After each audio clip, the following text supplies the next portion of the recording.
After a few days of practice, players gave me nicknames. Started small, but now they'll chant it at me every now and then. That's pretty nice. What's the nickname? Wanker. Do you know what it means? I think it just means great. Like just like a nice guy, like, kind heart, someone that listens, someone that'll push you. A wanker is someone that doesn't mind being alone, likes to sit with his thoughts. Well, with any new job, you got to anticipate a learning curve. But I tell you what, I'm in Tottenham, and I'm here to stay. You can guarantee that. 1 second here. Oh, nope, I got fired.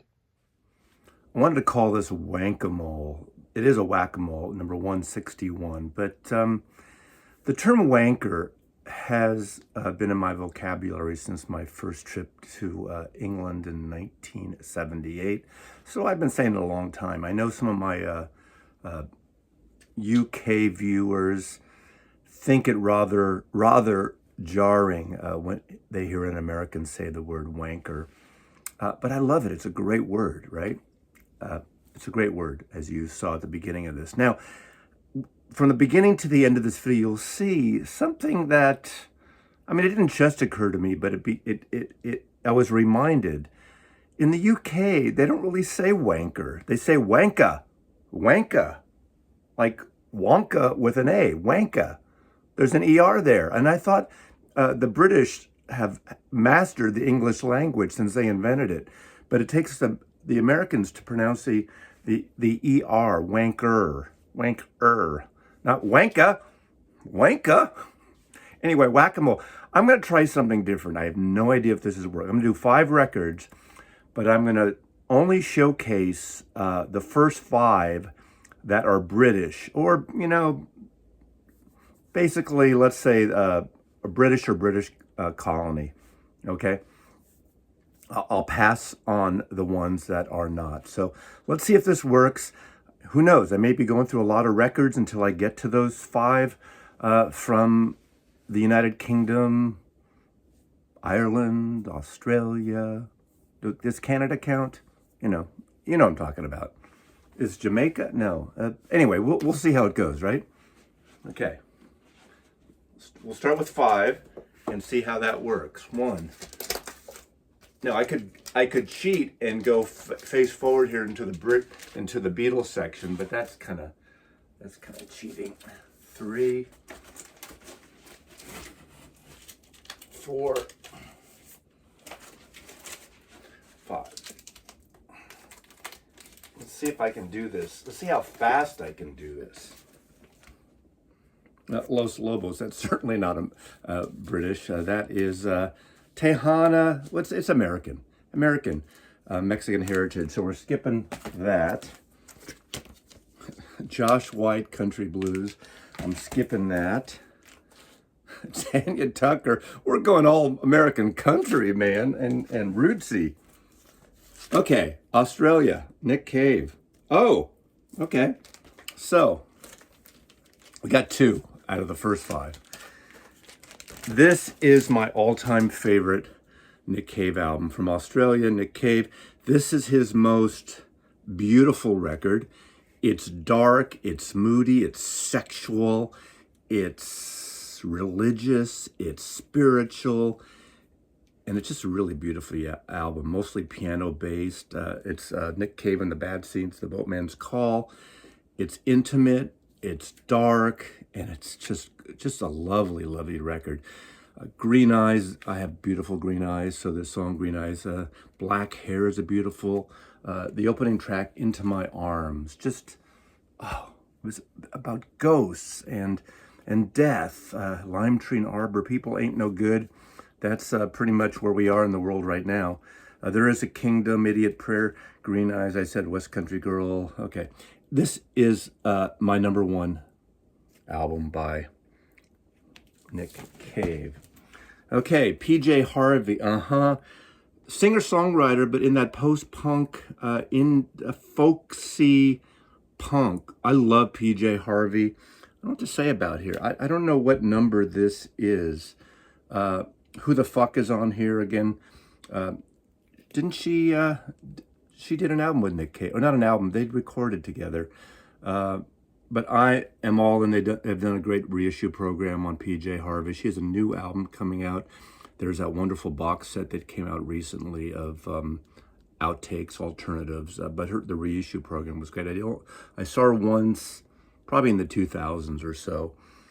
But she's got this kind of really interesting voice. Sometimes it almost seems like it's going to break, but it's intense. And I just like her intimate lyrics too. In a way, she's like the yin yang, very well, not yin yang, but very similar in a way of a female Nick Cave. Doesn't always get as intense as Nick Cave can get, but sometimes, I mean, she gets up there. England Shakes might be my favorite record, even though it's considered the later period in a way, or middle period. I don't even know, but I love England Shakes. Anyway, PJ Harvey, So we need to get 3 more British records. See if it works. See how fast I can do this. Not that music has to be a temporal experience unless you're seeing it live. We're not trying to rush. I grabbed 2 by mistake here. So, okay, Chad and Jeremy, there's your Brits. You know, we still don't know if Chad and Jeremy and Peter and Gordon are different duets coming out of the original British invasion. Jeremy Clyde and Chad, what's his name? Liner notes by Derek Taylor. Did George Martin produce this? No, produced in the USA by Bill Miller. Interesting enough, on here, they do a cover of The Girl from Ipanema. That's timely since Astrid Gilberto just died this past week. It was a very good year, Lemon Tree. They do a lot of sort of folk standards and pop standards of the day. I wish they had done more original things. Summer Song they did, which was probably their biggest hit. Four Strong Winds is on here, the great Ian Tyson song. I do love them. They were on, weren't they on, what's the TV show? Come on, someone's going to tell me. Dick Van Dyke Show, I believe they were on. But I got into Peter and Gordon and Chad and Jeremy. It's funny. There's always one tall guy, one short guy. One had glasses, one didn't. You could compare them now in a way to the Milk Carton Kids, which are more folky based than these guys. But you know, some of their production of some of these records were a little over the top, schmaltzy, orchestrated, which is too bad. Which wish they would just do the more their folky roots thing. Okay, I picked 2 Jimi Hendrix records. So we got 1, 2, 3. We got 3. I got to find 2 more. 3. I got to find 2 more British albums.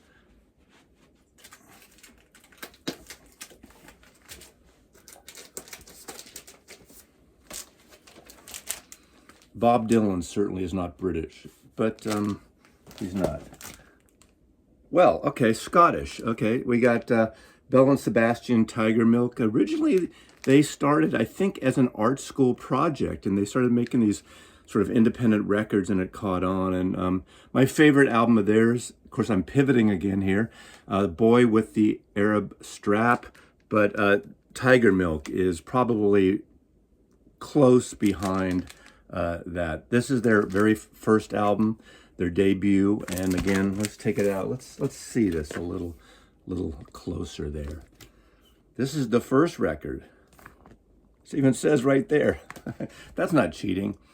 But I like them a lot, and I've gotten almost all their records. They're a little bit of that twee sound, very kind of light, but really kind of clever. And of course, if you ever saw the film High Fidelity, there's a little mention of Belle and Sebastian in that film with Jack Black in the record store scene, one of the record store scenes. So we got from Scotland, close, so we can find one more British record. So we'll try if I can do it in the next one.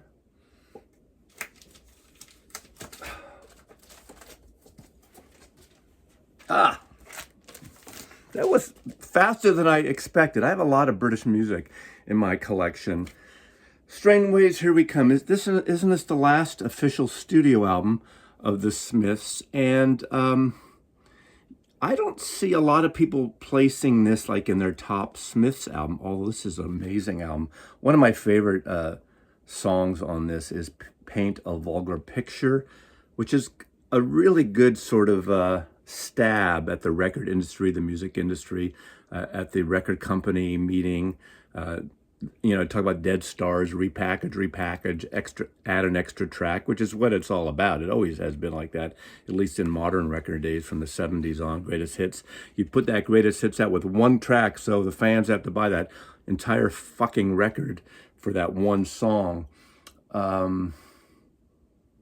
Death of a Disco Dancer. Oh, Girlfriend in a Coma. This is a great record. Girlfriend in a Coma, one of the funniest things. I mean, good or bad, wanker. Morrissey has definitely been a wanker on my list, and he might make the list this year. Now, if you're new to my channel, at the end of the year, I do a top 10 wankers in the music business, so stand by for that come December. We'll see if Morrissey makes it again 2 years running. I like Morrissey. I like his solo records too, but I love the Smiths, Johnny Marr, and of course, was it not Jim O'Rourke? Their bass player, Andy. Oh God damn it! Why would I remember his name? Andy Rourke just passed away, right? Andy Rourke, yeah, just passed away recently, which is sad. Not that the Smiths were ever going to reform again, but anyway, that's the Wank-A-Mole. The Wank-A-Mole number 161, I believe. Smiths UK edition. And no, I'm not insinuating that all British folks are wankers. There's probably just as many wanker Americans than there are British wankers as well. Thanks for watching. Really appreciate it. List your favorite wankers below, British or otherwise. Thanks for watching. Mazzy loves you.